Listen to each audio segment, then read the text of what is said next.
there was a Tuesday habit I never questioned. For nearly a year before Harold died, my daughter-in-law Rachel came to the farmhouse every Tuesday morning around 10. She always brought something small: blueberry muffins, a new tea, once a lavender candle she said might help Harold sleep. It felt responsible, thoughtful, steady. At the time, I was grateful. Harold's heart condition had started slowing him down. He could still walk the fields, still argue about fertilizer ratios. But he tired more easily. Rachel had been a nurse before she married Michael, so when she offered to organize his medications, it felt practical. But there was something about Tuesdays. He shaved before she came, carefully, not rushed. He'd change into a clean flannel shirt. Once, I noticed he wore his brown church loafers instead of his boots. "Just want to look presentable," he said when I teased him. One Tuesday afternoon, after she left, he stood at the sink, staring toward the barn instead of drying the dishes. I asked what he was thinking about. He said, "You ever feel like time's running out faster than you expected?" I told him that was normal at our age. He nodded, but he didn't look at me. That comment stayed with me long after the funeral, long after the casseroles stopped arriving, long after I stopped setting out 2 coffee mugs in the morning. At the time, I thought it was fear. I didn't understand it then. The morning Rachel forgot her phone, I was standing at the sink with my hands in warm, soapy water, rinsing 2 coffee mugs. I still did that sometimes. 5 years had passed since Harold's funeral, and I still reached for the second mug without thinking. The farmhouse kitchen was quiet, sunlight filtering through the lace curtains, dust moving lazily in the beam. I heard the buzzing before I saw it. At first, I thought it was a bee trapped somewhere. September does that in Vermont, confused things searching for warmth. But the sound came again, steady and mechanical, a phone vibrating on the sideboard near the front door. Rachel had been there less than 20 minutes earlier. Tuesday, like always. She'd brought muffins, asked if I was doing okay, stood a little too long near Harold's recliner. When I walked over and saw the screen lit up, I stopped breathing. Harold's face was on it. Not one of the photos I kept. Not the anniversary picture. Not Ethan's kindergarten graduation. This was different. A purple shirt I'd never seen. A smile that looked easier than the one he wore in his final years. "You don't forget your husband's face."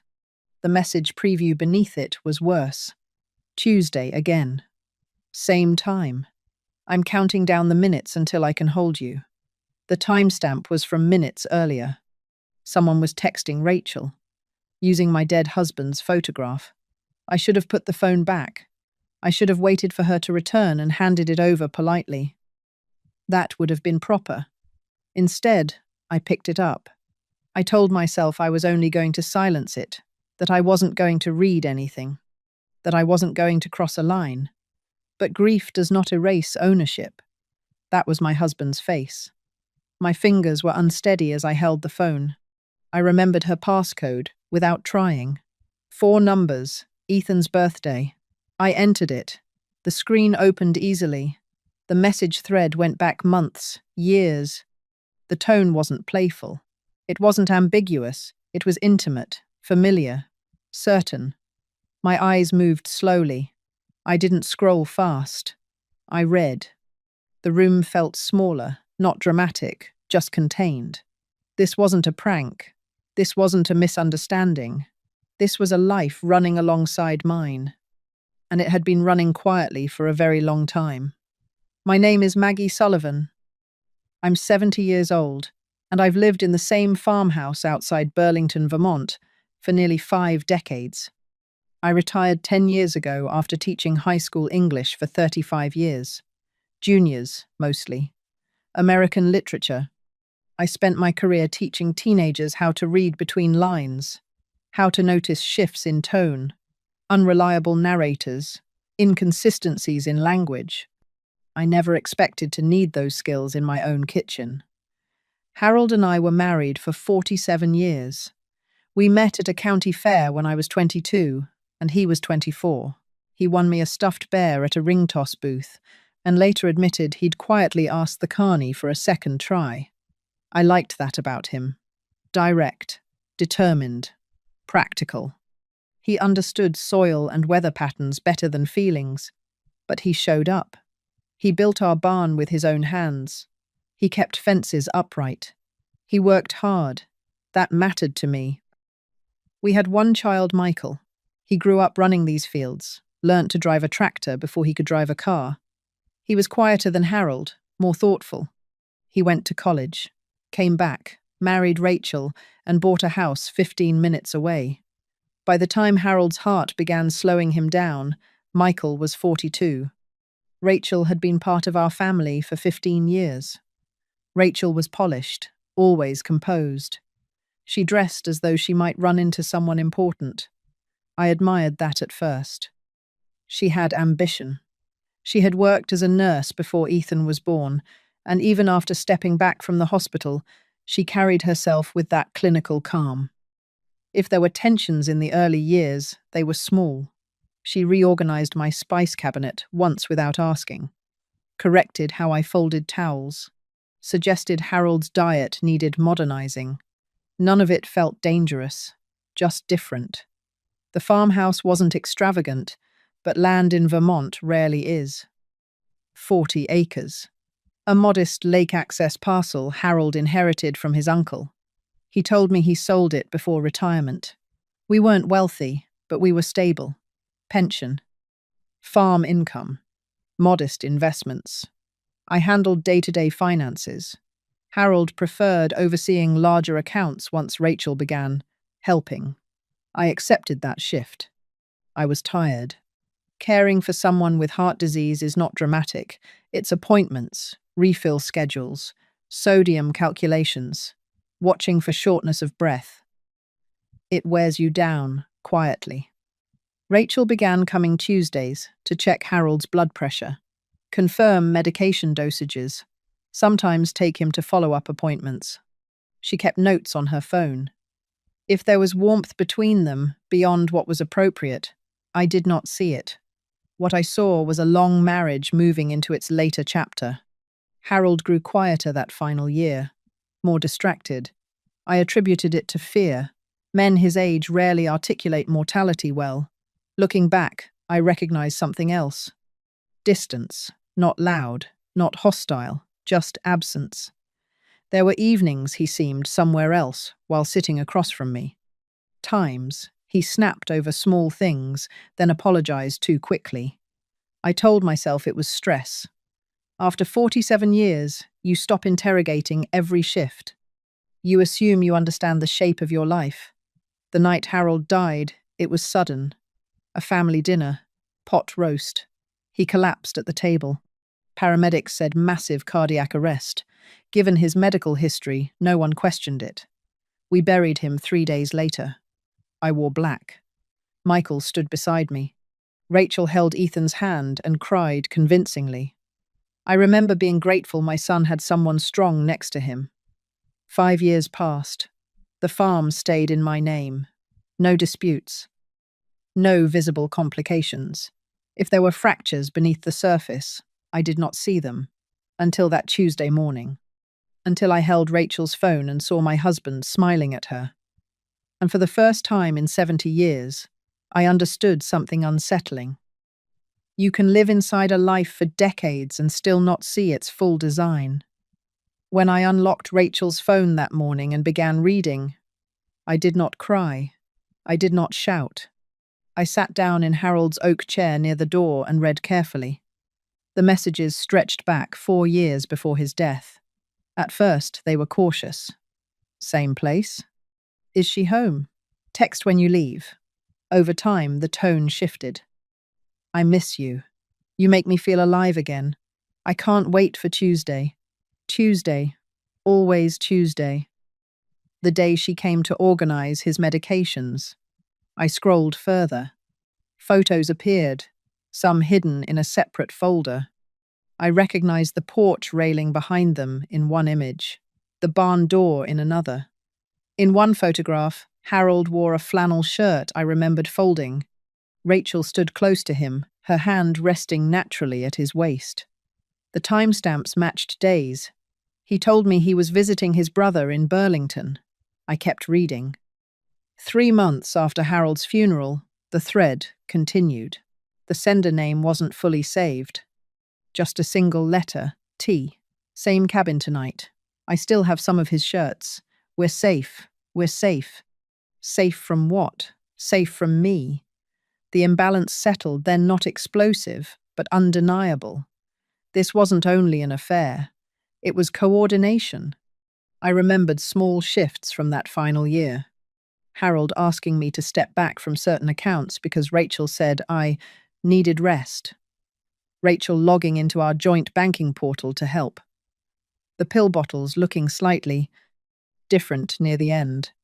Harold once telling me casually that I seemed forgetful lately. That comment had stayed with me. Now I wondered who introduced it. I searched the message thread for names. Tom appeared 3 times. Tom, Harold's nephew, George's son, legally literate, organized. He'd helped settle his father's estate 2 years before Harold died. One message from Harold to Rachel read, "Tom keeps asking questions. We need to be careful." Careful about what? I sat back and let the memories rearrange themselves. 6 months before Harold died, he mentioned Tom was reviewing some paperwork. I assumed property taxes. Rachel had been there that day. At the time, nothing felt unusual. Now, the pattern widened. There had been small financial shifts, small authority shifts, delegated access, delegated oversight, delegated control. Individually, each decision looked practical. Together, they formed a ladder. When Rachel's SUV returned to the driveway that morning, I had already made a decision. Emotion would warn her. Documentation would not. I slipped the phone into my apron pocket. When I opened the door, she smiled easily. "I think I left my phone," she said. Her eyes flicked briefly toward my hands. "I haven't seen it," I replied. "But come in. Let's look." She searched the kitchen thoroughly, too thoroughly for someone who misplaced a device. Her gaze lingered on my apron pocket a second too long. She suspected. But she did not panic. There was no fear in her face, only calculation. That was when I understood something clearly. She had not underestimated me. She had assumed I would never look. And until that morning, she had been correct. After Rachel left, I locked the front door and stood in the hallway holding her phone. I could have called her. I could have handed it back and asked questions directly. Instead, I walked to my desk and turned on my laptop. I did not reread the messages immediately. I opened our bank portal. I hadn't logged into the joint account in years. Harold had preferred managing larger transactions once Rachel began helping. I accepted that shift. It felt practical at the time. The password still worked. I began with the year before Harold's death. I wasn't looking for something dramatic. I was looking for pattern. There were the usual entries: feed purchases, equipment repairs, utilities, medical copays. Then I saw a charge labeled medical services, $1,200 to Granite State Insurance. We already had health coverage through my pension. There was no reason for a separate policy. I opened the statement. The charge had been drafted from our joint account 3 months before Harold died. The bookkeeping software had categorized it automatically as miscellaneous medical. I did not remember approving it. I downloaded the document. Then I searched for additional payments to the same company. Monthly premium withdrawals, 3 of them. Then nothing. No cancellation notice. No visible payout in our joint accounts. I went to the filing cabinet where Harold kept estate paperwork. There was no life insurance policy on record. That absence mattered. I returned to Rachel's phone and searched the message thread for the word insurance. It appeared twice. One message from Tom read, "Once it clears, the trust handles distribution." The word trust changed the direction entirely. Trusts require documentation, filing. legal structure. Harold had never mentioned creating one. I accessed the Vermont Secretary of State registry online. Under Tom's full legal name, I found it. The Harold Sullivan Memorial Trust, filed 2 months after Harold's death. Trustee, Thomas Sullivan. Distribution authority, sole discretion. My name was not listed anywhere on the summary page. I leaned back in my chair. This was no longer about infidelity. This was asset control. I printed the filing. Then I reopened the hidden photo folder. One image contained embedded GPS data. A cabin near Lake Champlain. The cabin Harold said he sold years earlier. I copied the coordinates. I did not drive there. Not yet. Instead, I returned to the bank statements. Small transfers appeared over several months: $2,000, $3,000, $500, categorized as property maintenance. The dates matched message timestamps. Tuesday, same time. I saved digital copies of everything and backed them up to an external drive. Then I called Michael. "Have you ever seen documentation for your father's life insurance?" I asked calmly. "What life insurance?" he replied. "Come by," I said. When he arrived, he looked strained. He admitted he suspected Rachel was having an affair. He had noticed the Tuesday absences. He had checked credit card statements and found no gym charges matching her explanation. "I thought I was imagining it," he said. "You weren't," I replied. I handed him the phone. While he read, I began constructing a timeline. No accusations, no emotion, dates, transactions, trust filings, medication adjustments. When he finished reading, his face had gone pale. "Dad," he whispered. "Yes." He did not shout. He asked, "What do we do?" "We verify," I said. Then I opened a new document and began typing. I started looking. Once you decide to examine your own life closely, you have to be ready for what you might uncover. Michael sat across from me at the kitchen table that afternoon, Rachel's phone between us, while I laid out the first layer of documentation. I did not speculate. I began with dates. "Harold's cardiology medication was adjusted in March," I said, pointing to the calendar I had rebuilt using pharmacy refill logs. 3 months later, the insurance policy was purchased. Michael leaned forward. "How do you know about the policy?" I turned the laptop toward him and showed him the Granite State insurance transactions. "Premium drafted monthly," I said. 3 months before he died. No payout into our joint accounts. So where did it go? That's what we determine. We accessed Granite State's policy portal using the reference number from the bank draft. After several password recovery attempts, Rachel had reused Ethan's birthday. More than once we gained entry. The policy existed. Face value: $500,000. Primary beneficiary: originally Maggie Sullivan. 2 months after Harold's death, the beneficiary designation had been amended to Harold Sullivan Memorial Trust. Michael stared at the screen. "Can that be changed without you knowing?" "Yes, if someone has account access." We downloaded the amendment form. The signature looked like Harold's, but too deliberate. Harold's signature always lifted slightly at the end. This one ended flat. Small difference. But I had seen his handwriting for 47 years. We added it to the folder. Next, I cross-referenced medication refills. Rachel had offered to organize Harold's pills 6 months before he died. Pharmacy logs confirmed she picked up digoxin on 2 occasions shortly before his final dinner. I circled the dates. Then I searched the message thread for pills. One message from Tom read, "Build slowly, no spikes." I did not react outwardly. Michael saw my pause. "What does that mean?" "It means we don't assume," I said. "We note." We built a 3-column timeline. Left: financial transactions. Center: medication changes. Right: message timestamps. The alignment was not perfect, but it was consistent. Insurance purchased. Medication adjusted. Trust filed.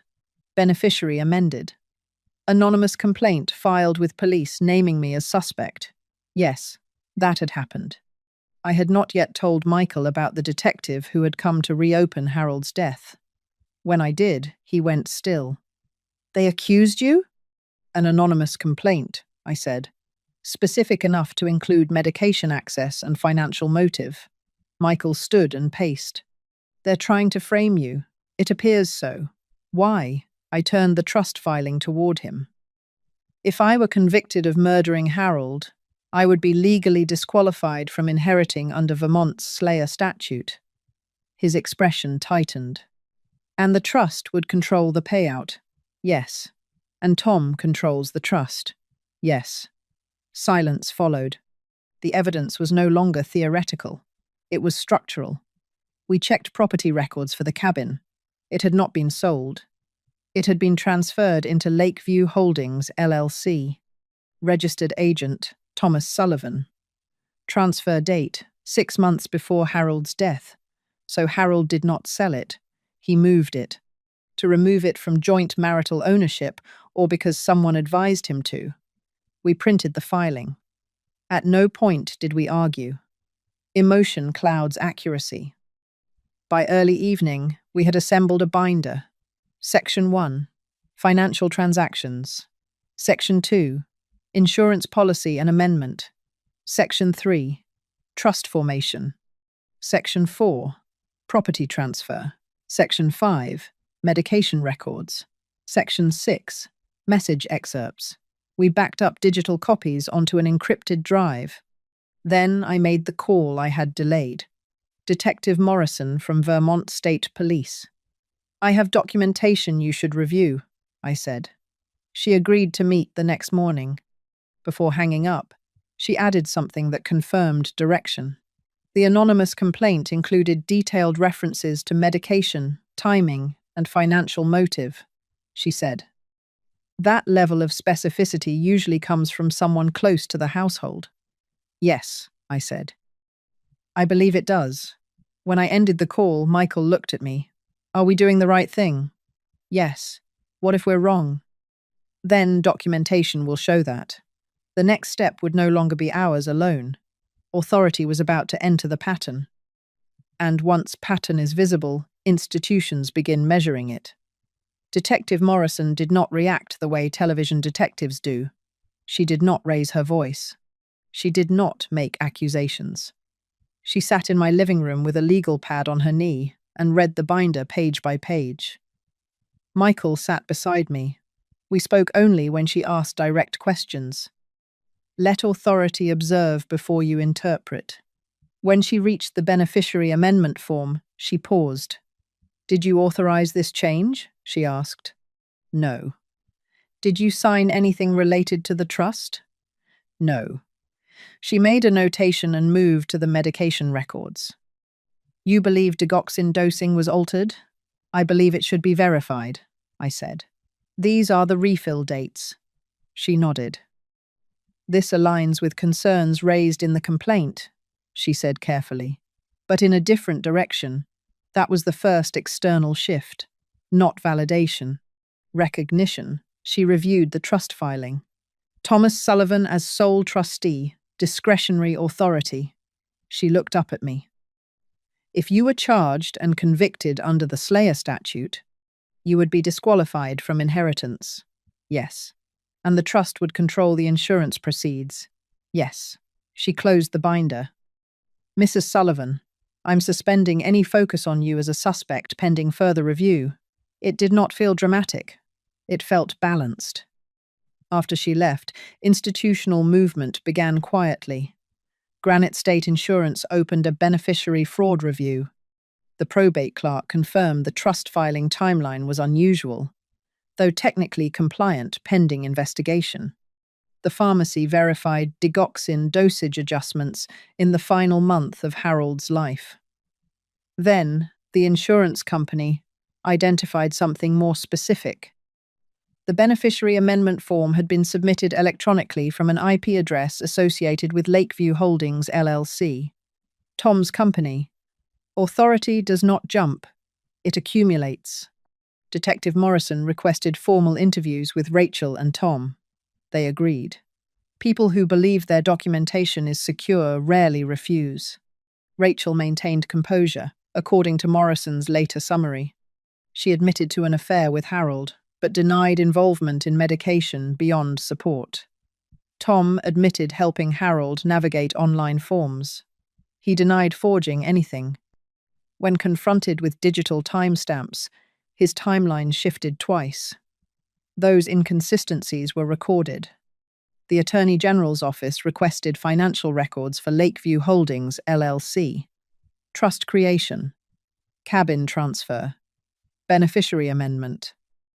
3 structural moves within 6 months before and after Harold's death. Pattern. Meanwhile, Rachel's tone changed. She texted Michael more frequently. "Why is your mother digging into this? This is unnecessary. You're hurting Ethan," Michael responded once. "We're letting the review proceed." No argument, no confrontation. Then came the structural pivot. The medical examiner amended Harold's death classification from natural causes to pending further review after pharmacy and toxicology data were evaluated. That shift halted insurance disbursement. Trust distribution froze. Fiduciary authority suspended. Tom's access to funds became restricted. Granite State Insurance formally notified the trust that beneficiary status was under contest due to suspected fraud. They copied me on the letter. Recognition had moved beyond conversation. It was now written. When Detective Morrison informed us she was petitioning for an exhumation order to confirm toxicology levels, Michael struggled with that. The idea of reopening his father's grave was difficult, but he understood. Truth requires confirmation. We did not demand action. We provided documentation. Authority moved on its own. And once a system begins adjusting toward accuracy, it rarely returns to its original assumption. When systems move, they do it quietly. Not with spectacle, with paperwork.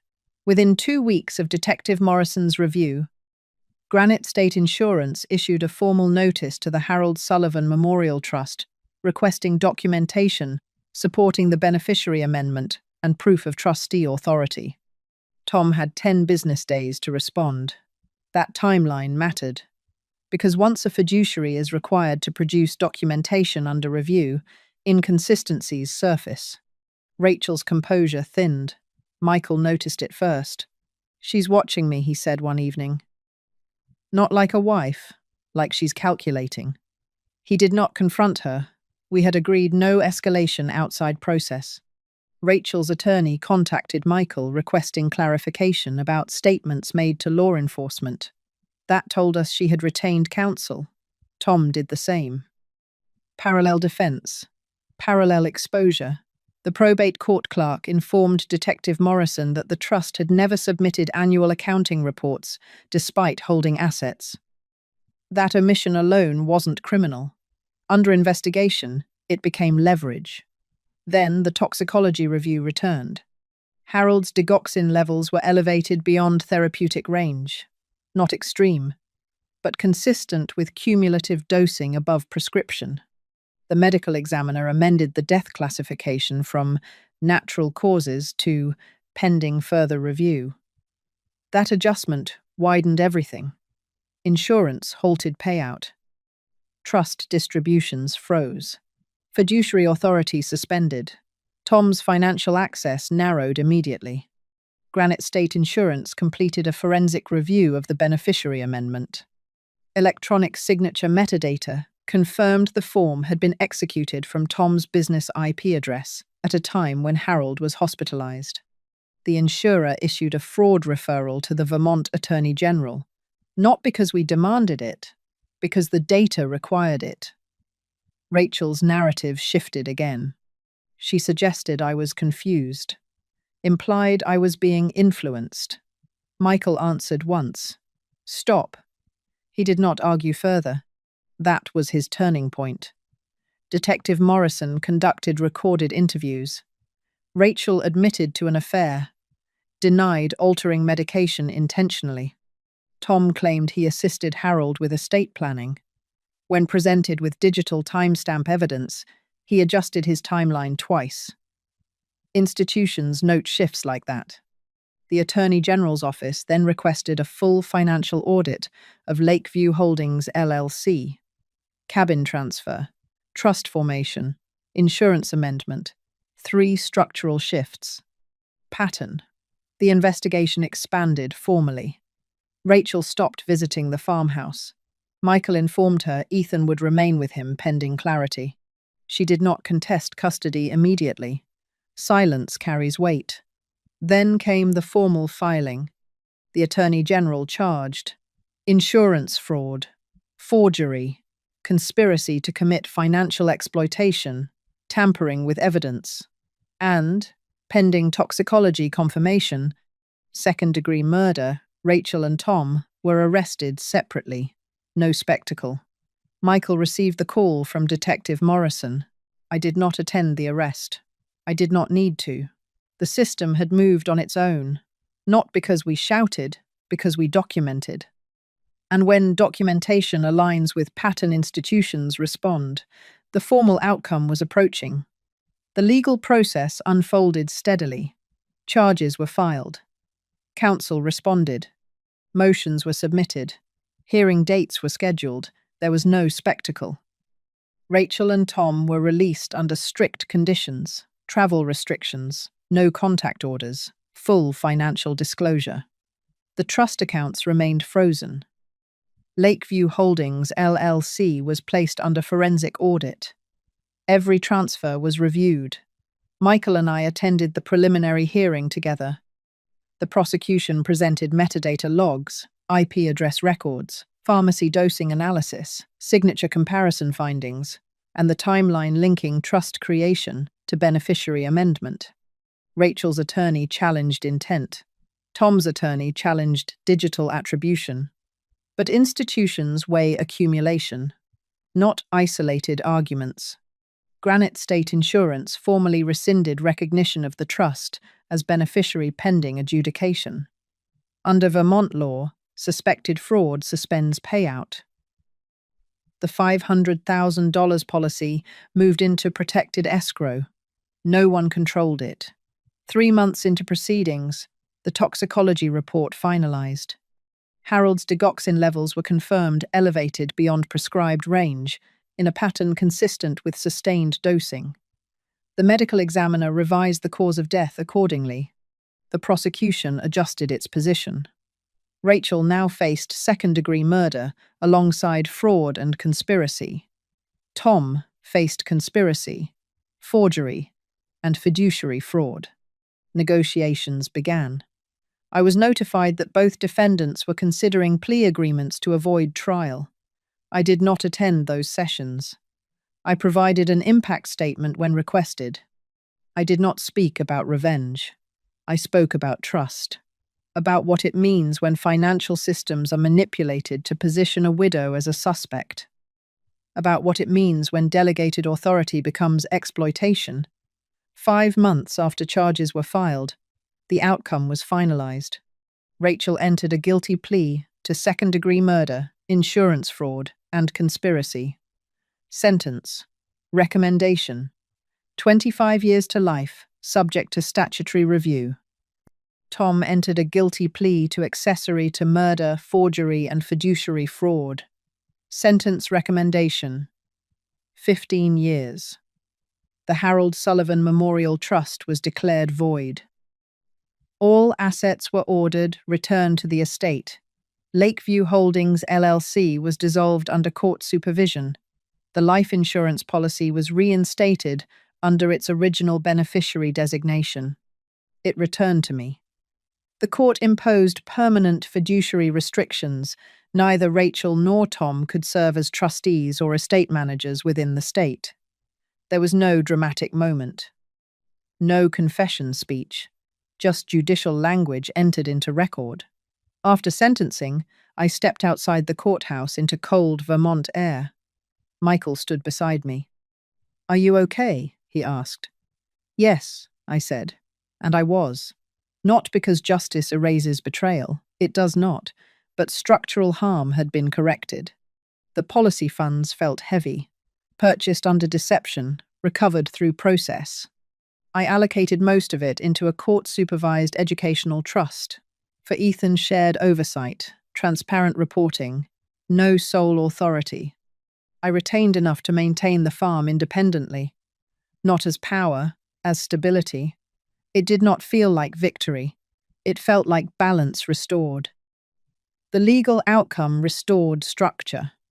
It did not restore the life that existed before that Tuesday morning. Structure and healing are not the same. Ethan moved into the farmhouse permanently after custody was finalized.